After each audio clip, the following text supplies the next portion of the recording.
ఇద్దరు కలిసి అసలు ఒక సినిమా ఒప్పందం చేసుకున్నారు. ఆ సినిమా వివాదం ఏంటి అసలు?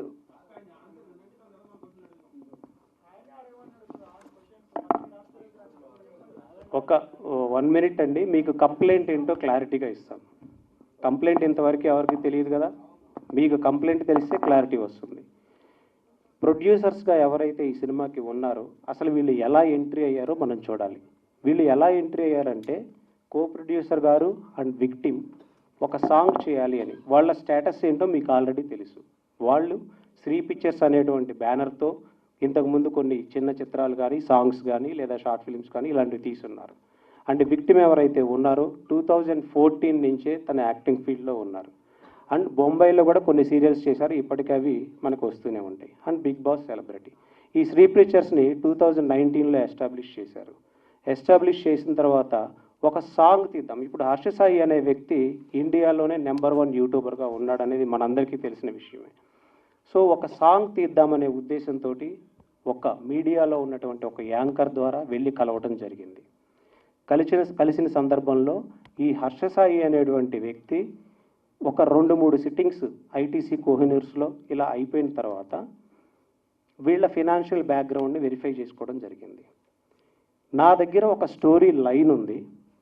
ఈ స్టోరీ లైన్తో మనం సినిమా తీస్తే మీరు ప్రొడ్యూసర్స్గా ఉండి, నేను డైరెక్టర్గా ఉండి, నేను హీరోగా ఉండి, అండ్ విక్టిమ్ ఎవరైతే ఉన్నారో తను ప్రొడ్యూసర్గా అండ్ హీరోయిన్గా ఉంటే ఇది చాలా పెద్ద సక్సెస్ అవుతుంది అని తన డెబ్యూ మూవీని శ్రీ పిక్చర్స్ ద్వారా తీయాలనే ఉద్దేశంతో అతను వచ్చాడు.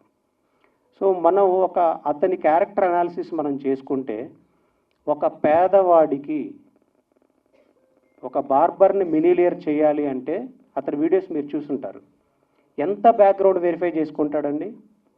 వాళ్ళ టీంని పంపించి అతని ఫినాన్షియల్గా అతను ఏంటి, నిజంగా పేదవాడా కాదా, ఇన్ని వెరిఫికేషన్స్ చేసుకుంటాడు. ఎస్, చూశానండి. ఏ ఊరండి? బార్బర్ని మిలియర్ చేసే వీడియో మీరు చూసారా?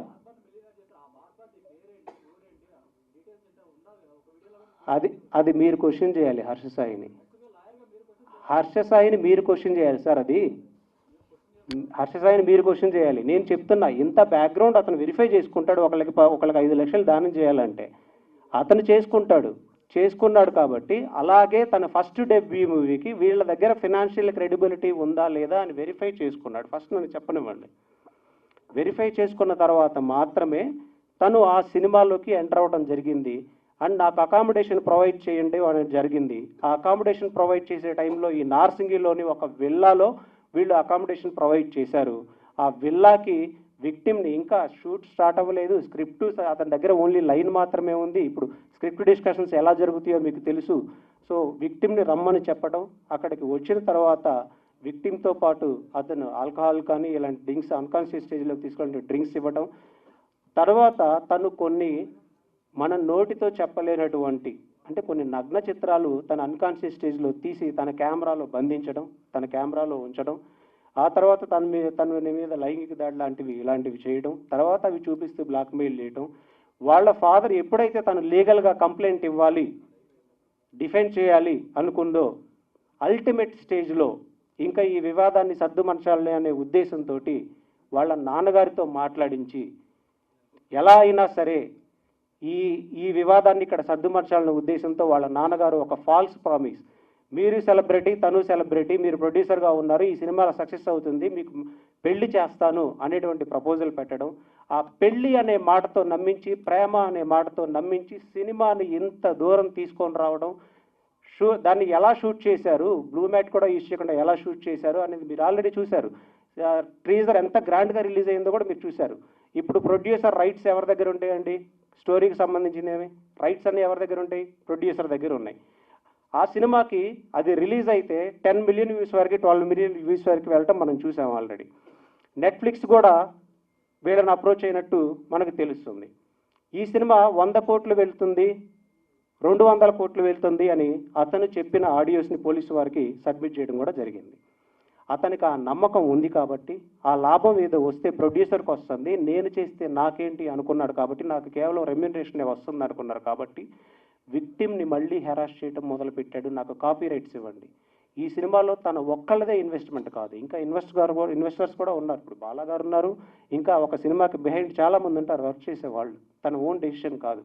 ఇప్పుడు ఆ కాపీ రైట్స్ కోసం మళ్ళీ తను బ్లాక్మెయిల్ చేయటం, సొసైటీలో కొంతమంది సెలబ్రిటీస్ని ఈ సంవత్సర కాలంలో ఏ ఇంటిమెసీ లేకుండా, ఎలాంటి ఇది లేకుండా, తనకు అనుకూలంగా తను ఏ క్రైమ్ అయితే చేశాడో తనకు కావలసినట్టుగా తినని డిఫేమ్ చేయడం కోసం, విక్టిమ్ని డిఫేమ్ చేయడం కోసం కొన్ని ఫ్యాబ్రికేటెడ్, కొన్ని ఎడిటెడ్, కొన్ని స్క్రిప్టెడ్ ఆడియోస్ అన్ని పెట్టుకోవడం, కొంతమంది సెలబ్రిటీస్ని, కొంతమంది యూట్యూబర్స్ని ఐటీసీకి పిలిపించుకొని పర్టికులర్గా మోర్ దెన్ 100 మెంబర్స్కి పిలిపించి వాళ్ళకి వినిపించడం, వీళ్ళని డిఫేమ్ చేయండి, వీళ్ళకి వచ్చే ఫైనాన్షియల్ ఫండింగ్ రాకుండా చేయండి, వీళ్ళని సర్వనాశనం చేయండి అని కంకణం కట్టుకోవడం, ఇవన్నీ చేశాడు. ఇది కంప్లైంట్లో మెన్షన్ చేశారు.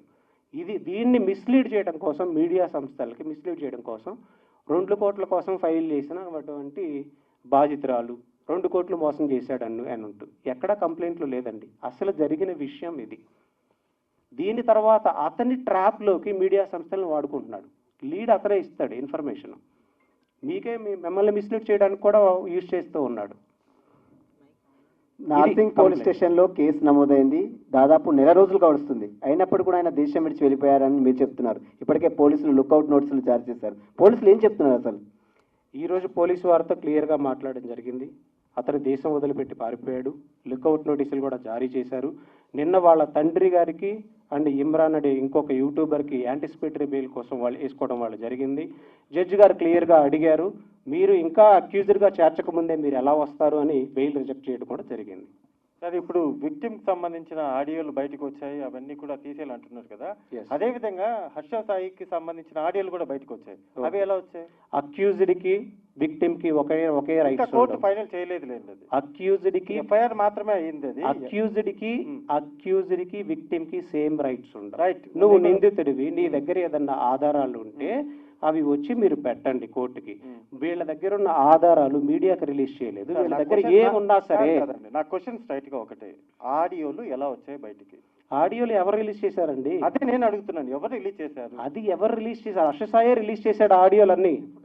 కాదు సార్, ఇప్పుడు విక్టిమ్ కి సంబంధించినటువంటిది ఏదైతే ఉందో ఆడియోలన్నీ కూడా బయటికి వచ్చాయి, హర్ష సాయి రిలీజ్ చేశారని మీరు చెప్పారు ఇప్పుడు. ఎస్. సో అదే విధంగా హర్ష సాయికి సంబంధించిన ఆడియోలు కూడా బయటకు వచ్చాయి. ఓకే. వీడియో కూడా ఒకటి బయటకు వచ్చింది. ఓకే. అది ఎలా వచ్చాయి, ఎవరు వచ్చారు? మేబీ ఏ థర్డ్ పర్సన్ అయినా రిలీజ్ చేయొచ్చండి. హర్ష సాయి బెట్టింగ్ మాఫియాలో ఇన్వాల్వ్ అయ్యి ఉన్నాడు, వీళ్ళ దగ్గర కూడా కొన్ని ఉంటాయి కదా. ఇప్పుడు అదే విషయం మీద యువ సామ్రాట్ అనే వ్యక్తి 6 నెలల నుంచి సంవత్సర కాలం నుంచి ఫైల్ చేస్తూ ఉన్నాడు. అతని మీద 3 తప్పుడు కేసులు హర్ష సాయి పెట్టించగలిగాడు ఈ బెట్టింగ్ యాప్ సంబంధించి. అతను చేసి ఉండొచ్చు కదా, మనం చెప్పలేము ఎలా చేశారనే దాని గురించి. కానీ ఇతను తన టీమ్స్ తోటి, పర్టికులర్గా భరత్ అనే వ్యక్తితోటి, రియాజ్ అనే వ్యక్తితోటి, ఇప్పుడు సీసీ కెమెరాస్లో ఎక్కడెక్కడ వీళ్ళు మీట్ అవుతున్నారు ఏంటి అనేది అవుతుంది, మొత్తం తీస్తూ ఉన్నారు బయటికి. సో అలా వస్తాయి బయటికి.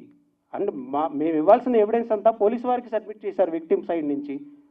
మాకు ఒకవేళ మీడియాలో రిలీజ్ చేస్తే దానికి క్రెడిబిలిటీ ఉండదు ఫస్ట్. ఇప్పుడు సినిమా వర్త్ ఎంత సార్? మొత్తం ఈ సినిమాకి సంబంధించి ఏదైతే ఇప్పుడు సినిమా గొడవ జరుగుతుందో మొత్తం దానికి సంబంధించిన మొత్తం వర్త్ ఎంత ఉంటుంది? అది ఆ సినిమాకి సంబంధించిన డీటెయిల్స్ మొత్తం కో ప్రొడ్యూసర్ గారు చెప్తారు. కానీ చెప్పండి అదే సినిమాకి సార్.